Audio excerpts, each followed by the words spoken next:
Welcome to the Cameron's Conversations podcast. So, in this week's episode, I wanted to talk a little bit about some tough love around fat loss. So, I am not the shout at you for having a piece of cake kind of coach. That is not my style, not even close to it. However, I think when it comes to fat loss or weight loss, we want to be realistic with our expectations, and sometimes a little bit of tough love can go a long way as well. As a coach, it's my job to push and pull clients towards their goals. So sometimes, and actually probably more often than not, it's actually about kind of encouraging clients and saying to them, do you know what, you're doing far better than you're giving yourself credit for. People often stress out about the tiniest little things, even although they're actually doing brilliantly overall, or they feel like they should be making even more progress, let's say, but actually the rate of progress is just perfect for what we would kind of expect from fat loss, because we often have skewed expectations. You know, someone hears from Sandra down the road that she dropped a stone in 2 weeks, and we think that that is therefore the normal rate of weight loss. And of course, that doesn't account for the fact that potentially Sandra had more weight to lose than them, or potentially she has been eating terribly for the last 3 weeks. So guess what? Have you been smashing takeaways and loads of food, or you're sort of like post-Christmas, which is kind of, I guess, relevant to this time of year? Often people do see a big initial drop, right? Because they've been eating more than normal, and then they go back to eating normally, or even just into calorie deficit, and they see the sudden drop on the scales. So a large part of coaching is exactly that. I actually think it's far more often that I'm nudging clients that they're doing brilliantly, and that's actually probably more of what I do than it is that I have to push them, right? But it is part of it, because sometimes we let our standards slip, and sometimes we can get wrapped up in excuses, right? And the problem with that is that there's always going to be another excuse. Like, it is so easy at this time of year to find a reason to not get your steps in, behind the like normal reasons which exist year round, which is like, I'm busy at work, I've got lots to juggle, I don't have a lot of time free. Like, those things are always going to be there, and they're probably the common reasons, right? But then we've also got the fact that it's like pitch black at 5 o'clock still, or well, it's just maybe after 5 now. It's exciting. I think sunsets at like just before 5 now, so it's maybe like till 5:30, and it's a little bit lighter in the mornings as well. Like, I get out for a morning walk most days, and it is about like 7:20. It's starting to get a bit brighter, right? But the days are still relatively short. Most of us are waking up and it's dark, and we're certainly coming home and it's definitely dark as well if you've got any form of a commute. So this time of year, it'd be really, really easy to find an excuse for that, right? But there's also an element of sometimes we just need to get on with these things, and there's a little bit of context around this that I kind of want to explore, which is specifically around comparison, right? So one of the things that I think helps a lot with weight loss is when you have good perspective on the trade-offs you're willing to make, and then being quite like open and sort of deliberate with yourself on those trade-offs. What I mean by that is, there is no point sitting on the sofa in the evening and kind of thinking, oh, I feel so hard done by, I can't believe I have to go out and get steps done, for example. I can't believe I have to go out for a 15-20 minute walk in the evening. Everyone else is getting to sit on the sofa, or all my friends will be just sat in their houses. Because the reality is that if you look at the trajectory of the other people around you, they might be slowly gaining weight, or not eating particularly well, or not necessarily being super healthy, right? Potentially. So if you then kind of copy those behaviors, you're going to end up with the exact same trajectory. And I think that's a bit we forget. It's like, oh, like so-and-so is just like sat on the sofa. It's like, great, but have they got a weight loss goal? Because they might not, so it might not be relevant. Or are they kind of health focused? And they might get their exercise in elsewhere, right?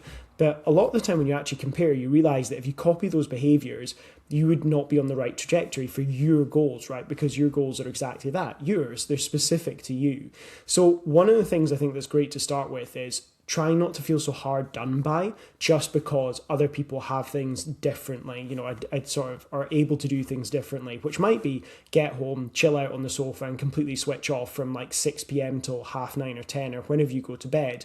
That's cool, but actually if you have a weight loss goal, you might have to say to yourself, like, I'm going to have to skip an episode of TV, I'm still going to have time to make dinner, sit on the sofa for a bit of time in the evening, but I'm going to have to trade off half an hour or 40 minutes of my evening to go out for a walk, or if you train in the evenings, to go to the gym or train at home or go for a run, whatever it is.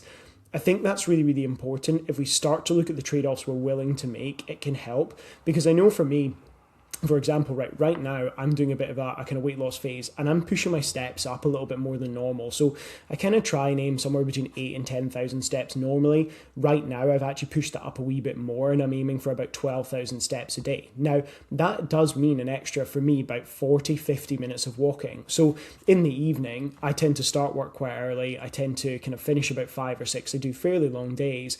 But I'll typically kind of maybe get to the gym at like sort of 5 or 6 a.m. So I'm in there quite early. But what I will then do is in the evenings, I've got to kind of make a choice, right? Is I can sit and watch an extra episode of whatever TV program, or I can skip one and I can go out and get that walk to just tick the rest of my steps off. Now, some days I'm lucky, like today I'm already on 10,000 steps, so I've kind of sorted myself out in that regard and I can probably chill out. I'm actually out at training tonight, but otherwise I'd be able to chill out. But that one episode trade-off doesn't mean to say that I have to completely cut out TV, right? It doesn't mean to say that I can't sit on the sofa all night. And I think that's something we do. We can kind of, I don't know if catastrophize is the right word, but we can make ourselves feel really hard done by like, oh my God, what a chore. And sometimes if you're brutally honest with yourself, it's like, look, Cameron, you have to go out for a 30-minute walk. Like, is that big a deal? Like, yeah, it's dark and it's raining a little bit, but you have a big jacket you can stick on, you stick your headphones in, and it passes in no time. Or if it's not too bloody windy, you can phone a friend while you walk around, or phone a family member, whatever it is, right? And that's it boxed off really quickly, and then you feel really good for it. You come in and you can chill out. And I think that's quite important, that sometimes the trade-offs we have to make aren't as big a deal as we make them. It's that kind of molehill into a mountain thing where you do feel like, oh, I'm so hard done by, it's such a big deal. And it's like, look, if you're noticing you have a step target and you're missing that step target by 300-400 steps on average, like across a week, that might be 30 minutes more of walking. And then you could just tick it off. You maybe do that one extra walk a week and you can feel really good that you've nailed that target, that you've hit and done exactly what you said you would. I think there's a lot of value in that as well, in terms of building your confidence and your ability to stick to this process and make the progress you want. So that's always a good start point. But I think this is where the kind of tough love bit of it comes in, is that you cannot do exactly what all of your friends are doing all of the time, or you'll get nowhere. And another example of this is kind of around the food piece of things. And I think this is like quite a common thing, is people go into work and maybe 10 or 11 the biscuits come out, right? And you have to say no to those because you're trying to stay in a calorie deficit and you're trying to be mindful. And like if you eat lots of calories early in the day, it doesn't leave you much for dinner. So you kind of saying no to that and you're like, okay, that's fine. It's not too much of a trade-off. But then after, maybe get to lunchtime and you're still having like a kind of healthier lunch, something a bit more deliberate, probably a little bit lower in calories than you might have at maintenance, right? Because you're going to probably want to save more of your calories for dinner, so you have some flexibility there for most people. And lunch is probably going to be a little bit more restrained. So it's something pretty sensible, nice, but sensible. Then again, like at 3 or 4, maybe there's kind of some snacks around the office. There's, people are getting packets of crisps and stuff. You see a colleague grabbing something. They're telling you that they're having it to just get through the last bit of the day. And you start to feel a bit hard done by because you're like, oh, I could really do with a packet of crisps or a biscuit or whatever it is, right? And you have to decline that as well. And then you go home and you have your dinner and you maybe have quite a normal dinner with the family, but you're not able to have dessert afterwards, or you're not able to sit on the sofa. So in some cases, both, right? We have dessert and then the snacks come out like at 8 p.m. or 8:30 on the sofa. And you feel really hard done by because you're like, well, I had to miss out on all of these things, and you feel frustrated by it.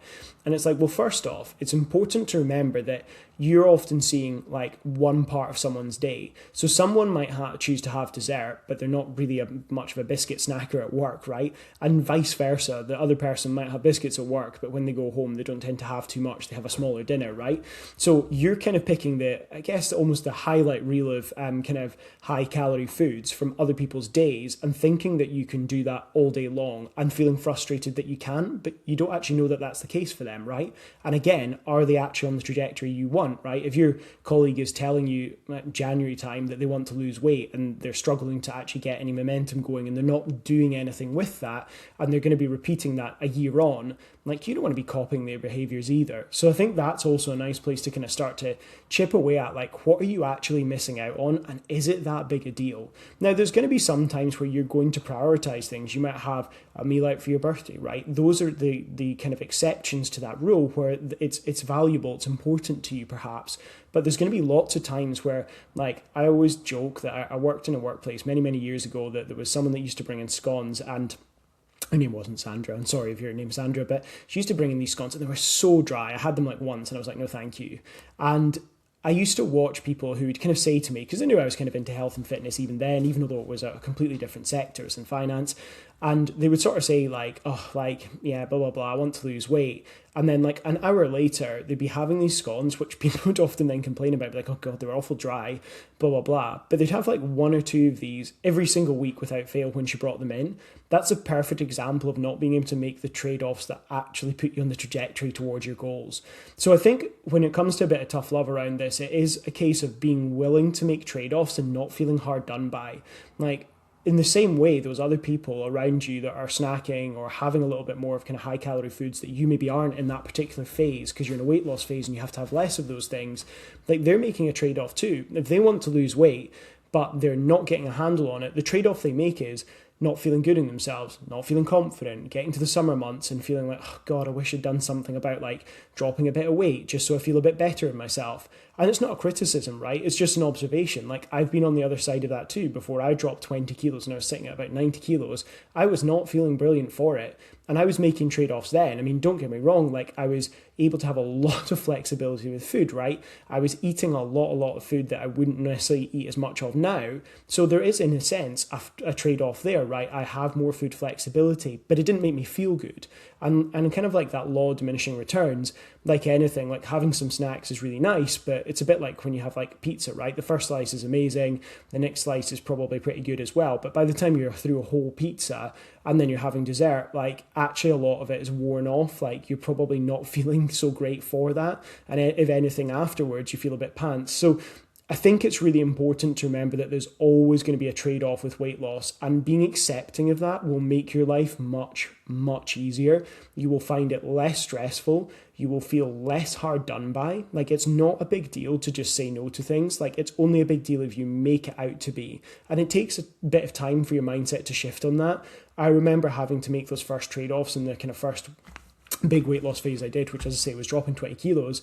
I remember initially at the start of that being like, oh, it's a bit frustrating, I can't have this and that. And then 2 months in, you realize you didn't care as much as you thought you did. You were just in the habit of it. So I think that's a really nice kind of like point to kind of end this on, is be cautious when you are kind of saying like, oh, I wish I could do that, I wish I could do that. Like, look at the trajectory that the people around you are on and whether you actually want that. Like, it's a bit of a blunt truth and it sounds far harsher than is in kind of my normal tone, but like, I think a lot of the time when we remember that, like, and the BMI scale is you know, it's only useful to an extent, like a third of the population are in that kind of obese range, and 67% or something like that is overweight or obese. So you kind of think to yourself, well, okay, the BMI might be a bit flawed and it's probably not the perfect representation of all things, but you kind of think, well, on average, most people are probably struggling with their weight even. And actually, that's what I see in real life when I speak to people, and obviously they find out that I kind of work in health and fitness, and I'm a coach, like, and I've been through a big weight loss journey. People often ask about it, right? That's a common thing. And most people that I meet are struggling with their weight or trying to get healthier and fitter, etc. So the average is probably not that good. So you might want to be a bit careful of, you know, when you're comparing yourself to everyone around you, it's like, well, out of those 10, 15, 20 people, how many of them are actually comfortable with their health right now? How many of them actually feel fit and feel well and feel confident in their own skin? Probably less than you think. So they're making trade-offs too, and it's important to remember that. So yeah, a little bit of tough love that, yeah, you're going to have to make some trade-offs, but it's useful to be aware of why you're doing them. And when you get to be 3-4 months on and you think, actually, I feel bloody brilliant, my clothes are all fitting really well, I feel comfortable and confident in myself, I'm happier, because I know it's not necessarily the most popular thing in the world to say, but look, when I dropped 20 kilos, I was happier. I was more confident. I felt better in myself. I do feel better in myself still because of the work I did then. So it sets you up for success in the long term. So something to have a little bit of a think about as well is like when you are having those moments of like, oh, so annoying that so-and-so has it, or, you know, I have a lot of female clients, and, you know, their partners are obviously taller and on average heavier than them. So their calories, even if they were dieting too, are also more. You can feel a bit hard done by, but you have to remember that your goals are your goals. Your body is your body. Like you can kind of feel a bit hard done by, as I say, but the reality is this is a choice. Like, we get to choose to lose weight. We get to choose that in 3 or 4 months' time, you're going to be so grateful to yourself because you feel bloody great and you feel happier and confident. And for so many clients, one of the common phrases they'll use is they'll say, I feel more like myself again. And I think that's a pretty big deal and it's worth making trade-offs for. Anyway, I hope you enjoyed this episode. Hopefully it was useful. If you are struggling with weight loss and you don't feel like you're getting anywhere, then you can check out the show notes and you will see the link for one-to-one coaching and you can find out all about that. And we'll have a little bit of a chat and get you on your way. But otherwise, I hope you're having a great week. It's been a great day for me. I've got my hair cut finally after 5 weeks, so I feel like a human being again. So we're off to Flyer. Have a good one.